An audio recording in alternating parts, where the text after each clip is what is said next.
ভারতের পররাষ্ট্রমন্ত্রী এস জয়শঙ্করের নামে সামাজিক যোগাযোগ মাধ্যমে ছড়ানো হয় একটি মন্তব্য, যেখানে প্রধানমন্ত্রী তারেক রহমানকে নিয়ে করা হয়েছে নানা দাবি। কিন্তু সত্যিই কি এমন কোনো মন্তব্য করেছেন জয়শঙ্কর?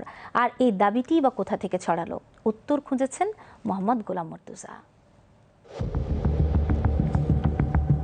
ভারতের পররাষ্ট্রমন্ত্রী এস জয়শঙ্কর প্রধানমন্ত্রী তারেক রহমানকে উদ্দেশ্য করে বলেছেন, আপনি লন্ডন থেকে বাংলাদেশে ফেরার আগে বহুবার কল দিয়ে ভারতের অনুমতি চেয়েছিলেন, আমাদেরকে গোপনীয়তা ভাঙতে বাধ্য করবেন না।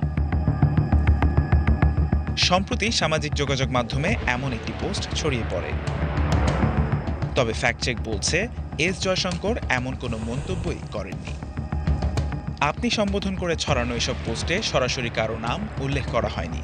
তবে পোস্টগুলোর ক্যাপশন ও মন্তব্যে লন্ডন থেকে দেশে ফেরার প্রসঙ্গ টেনে প্রধানমন্ত্রী তারেক রহমানকেই ইঙ্গিত করা হয়েছে। দাবিটির পক্ষে কোনো নির্ভরযোগ্য সূত্র, বক্তব্যের ভিডিও কিংবা কোথায়, কবে এবং কোন প্রেক্ষাপটে জয়শঙ্কর এমন মন্তব্য করেছেন তারও কোনো তথ্য দেওয়া হয়নি। অনুসন্ধানে দেখা যায়, গত 22 আগস্ট এক অনুষ্ঠানে বাংলাদেশ ভারত সম্পর্ক নিয়ে বক্তব্য দেন এস জয়শঙ্কর।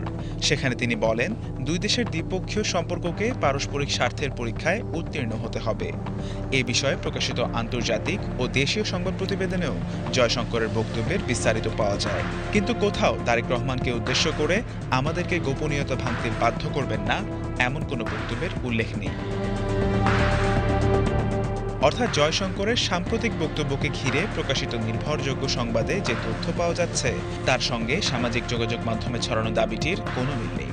ফলে প্রধানমন্ত্রী তারেক রহমানকে জড়িয়ে এস জয়শঙ্করের নামে প্রচারিত মন্তব্যটি ভুয়া ও বানোয়াট।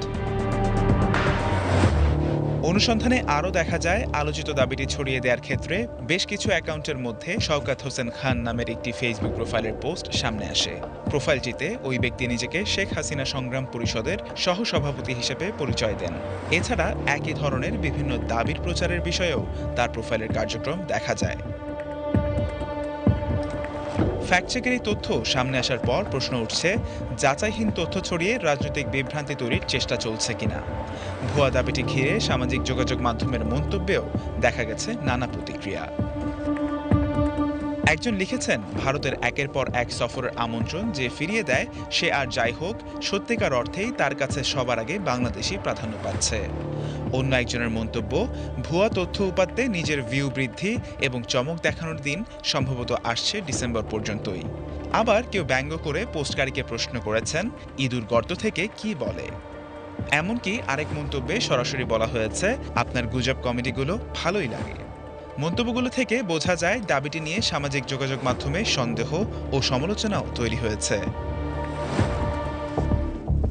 সবকিছু মিলিয়ে ফ্যাক্ট চেক বলছে, প্রধানমন্ত্রী তারেক রহমানকে উদ্দেশ্য করে ভারতের পররাষ্ট্রমন্ত্রী এস জয়শঙ্কর এমন কোনো মন্তব্য করেননি। কোনো নির্ভরযোগ্য উৎস ছাড়াই তার নামে বক্তব্যটি প্রচার করা হয়েছে। রাজনৈতিকভাবে স্পর্শকাতর বিষয়ে এমন যাচাইহীন পোস্ট বিভ্রান্তি তৈরি করতে পারে। তাই সামাজিক যোগাযোগ মাধ্যমে, বিশেষ করে বিভিন্ন রাজনৈতিক পরিচয়ে পরিচালিত অ্যাকাউন্ট থেকে ছড়ানো তথ্য শেয়ার করার আগে বিশ্বস্ত সূত্রে যাচাই করার পরামর্শ দিয়েছেন বিশেষজ্ঞরা। Mohammad Golam Murtaza, BTV news.